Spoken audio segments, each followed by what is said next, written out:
Wibi, gue juga mau ceritain tentang pesantren juga. Tapi kali ini bukan pesantren kilat.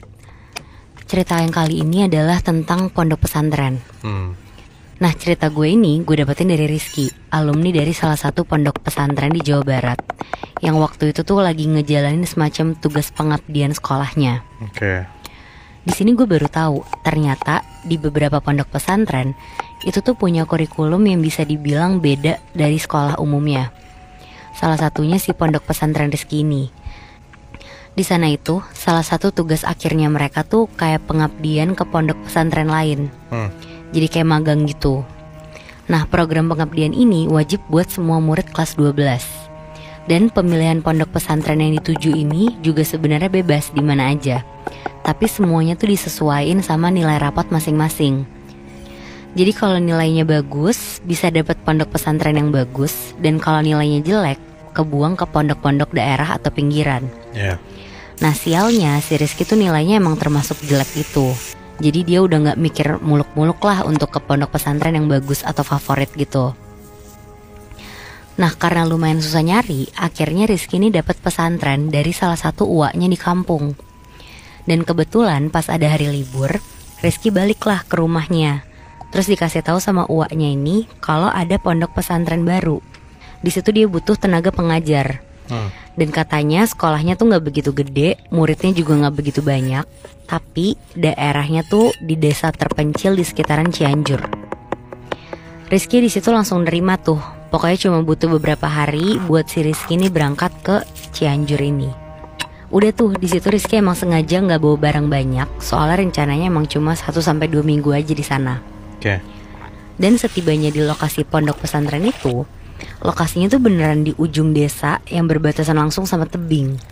Bangunannya tuh bangunan kayu gede gitu, tapi kegiatan-kegiatan di sana tuh cuma terpusat di satu gedung yang sama.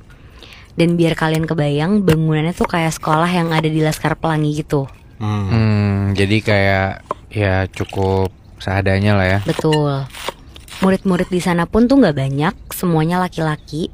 Dan ada satu hal aneh yang pertama kali dilihat dan disadarin sama si Rizky ini. Katanya tuh gak kelihatan ada bangunan semacam masjid atau musola gitu. Sampai-sampai pas nyampe di sana kan asar. Tapi gak ada kedengeran sama sekali orang azan atau orang yang lagi sholat juga gak kelihatan. Santri-santrinya di sana malah pada lari-larian main di lapangan. Tapi ya namanya juga baru banget nyampe, si Rizky gak mau banyak komentar lah. Akhirnya Rizky ketemu sama semacam pengurus pondoknya, sebut aja namanya Pak Dedi. Di sana dia disambut ramah dan diterima banget. Pak Dedi juga kelihatan kalau gesturnya tuh seneng banget lah bisa dibantu sama Rizky. Nah, karena emang gak nemu semacam musola gitu, Rizky akhirnya ngejalanin sholat di ruangan tidurnya bareng sama santri-santri lain. Dan setiap dia sholat, katanya santri seruangannya tuh langsung kayak keluar dari ruangan terus ngejauhin Rizky gitu. Akhirnya karena Rizky sering sholat di ruangan itu, dia jadi kayak dijauhin gitu dan gak diajak ngobrol sama santri-santri di sana. Udah tuh beberapa hari berjalan, Rizky di sana tuh diperbantukan jadi semacam guru segala pelajaran lah, semua pelajaran pokoknya di sana. Murid di sana tuh gak banyak, cuma 20-an, tapi Rizky selalu ngerasa setiap dia ngajar suaranya tuh berisik banget, bener-bener riuh banget. Rasanya tuh kelas kayak diisi sama ratusan orang. Sampai si Rizky ini sering kayak ngerasa ngep gitu loh, saking kerasa penuhnya. Tapi anehnya obrolan berisik yang dia denger tuh beneran gak bisa ditangkap gitu, soalnya full pakai bahasa Sunda halus. Tapi setiap Rizky ngebalikin badannya dari papan tulis, anehnya si anak-anak ini tuh kelihatan pada anteng diem merhatiin papan tulis. Dan setiap ditanya sama Rizky juga pada gak ngejawab, biasanya cuma ngangguk atau geleng-geleng doang.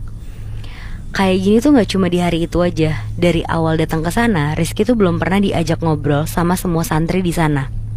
Dan setiap ngelihat santri lagi ngumpul bercanda-canda, terus pas Rizky nyamperin, pasti mereka semua langsung diem. Bahkan di ruangan tidurnya aja, meskipun tidur samping-sampingan, tetap aja tuh gak ada yang ngajak si Rizky tuh ngobrol. Pokoknya di sini Rizky ngerasa aneh banget tuh, kayak ada tembok pembatas yang sengaja dibangun gitulah sama orang-orang. Sampai suatu hari, di malam Jumat pertama, si Rizky ini udah ketiduran sebenarnya. Tapi di tengah tidurnya dia tuh ngedenger kayak ada suara langkah kaki gitu, ngendep-ngendep gitu. Dan ada bisik-bisikan bahasa Sunda gitu dari kejauhan. Di situ Rizky langsung bangun dong. Dan tiba-tiba aja satu ruangan tidur dia tuh langsung kayak sepi, sunyi gitu. Padahal baru banget dia tuh ngedenger ada banyak suara omongan orang. Dan itu udah sekitar jam 12 malam. Di situ cuma ada Rizky sama satu santri lagi. Rizky di situ langsung nyamperin satu santri, dibangunin, digoyang-goyang. Dan pas kebangun, santri ini tuh langsung kaget. Terus ngeliat jam di dinding tuh makin kaget, nggak tahu kenapa. Mukanya langsung kelihatan ketakutan gitu. Dan si santri ini tuh langsung buru-buru pakai baju muslim, sarung, pokoknya semuanya serba hitam. Terus langsung cabut gitu aja. Sempat ditanya di situ sama Rizky, si santri ini tuh cuma ngejawab, mau ke saung A. Nah karena penasaran, si Rizky ini ngikutin nih santri ini pelan-pelan biar gak ketahuan. Ternyata si santri ini tuh lari jauh masuk ke pepohonan sebelah tebing gitu. Dan pas diikutin, ternyata di sana ada semacam saung kecil dari kayu gitu. Penerangannya juga cuma kayak dari obor-obor yang ditaruh di beberapa pohon di sana. Dan dari luar kedengeran banget ada suara kayak lagi ngaji gitu dari dalam. Suaranya bener-bener rame, kenceng, tapi bacaannya cepet gitu. Rizky tuh gak bisa nangkep bacaan yang dinyanyiin dari dalam tuh apa. Kayak campuran Al-Quran, tapi dicampur bahasa Sunda gitu. Tapi sepanjang Rizky nguping, itu tuh sama sekali gak kedengeran ucapan-ucapan Allah atau Muhammad. Yang sering kedengaran itu justru kalimat Sang Hyang Jurik. Tahu kan Jurik?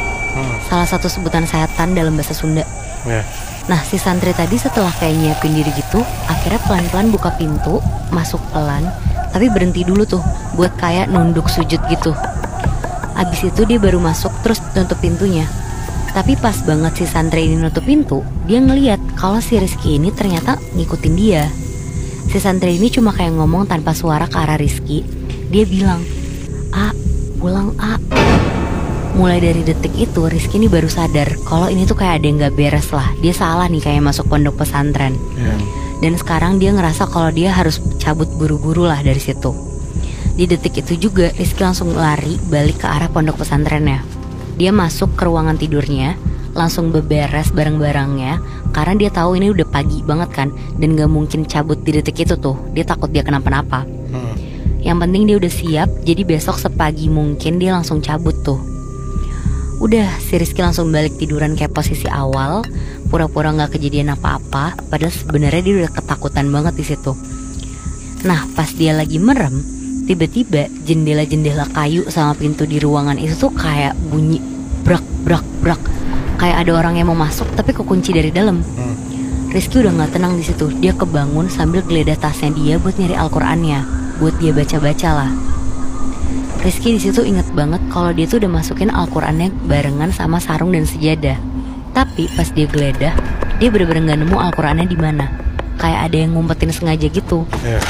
Rizky yang ketakutan nyoba buat ngegeledah rak-rak di sebelah dia, rak punya santrinya itu. Dan pas dibuka, dia tuh ketemu sama satu lembaran kertas gitu dan dokumen-dokumen juga.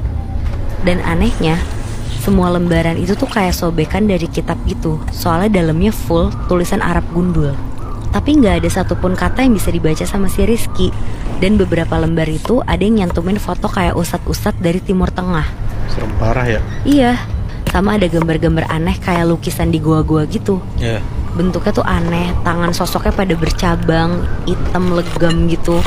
Sama kayak ada semacam tanduk gitu. Di sini dia langsung mikir, wah ini berarti pondok pesantren sesat nih. Iya. Dan akhirnya si Rizky ini sengaja gak tidur. Dia gak meremin mata sedikit pun sambil dia baca ayat-ayat kursi diulang-ulang. Dan lama-kelamaan untungnya suara-suara sama dobrakan-dobrakan pintu tuh hilang pelan-pelan.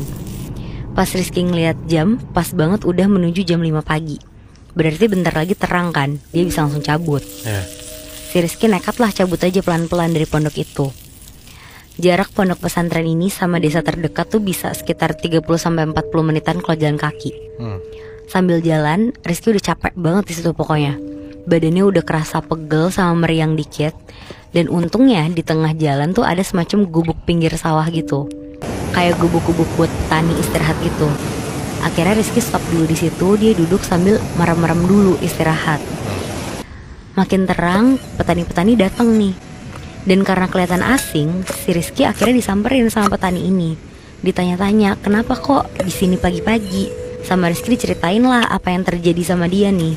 Dan baru aja bilang kalau si Rizky ini dari pondok di ujung tebing, si petani-petani tuh langsung pada bilang, "Astagfirullah, kenapa kesana atuh A? Nggak kenapa-napa kan?" Ternyata pondok itu tuh bukan pondok pesantren umum. Dan kata petani-petaninya, katanya pondok itu tuh kayak rutin ngelakuin prosesi penumbalan gitu buat kejayaan. Oh, Dan yang jadi tumbal ya santri-santri yang di sana selama ini. aduh anjing. Gue yakin banget kalau Rizky nggak cabut dari pesantren itu, bisa jadi dia jadi tumbal ya, Bi. Iya bener. Ada gila-gilanya sih itu ya.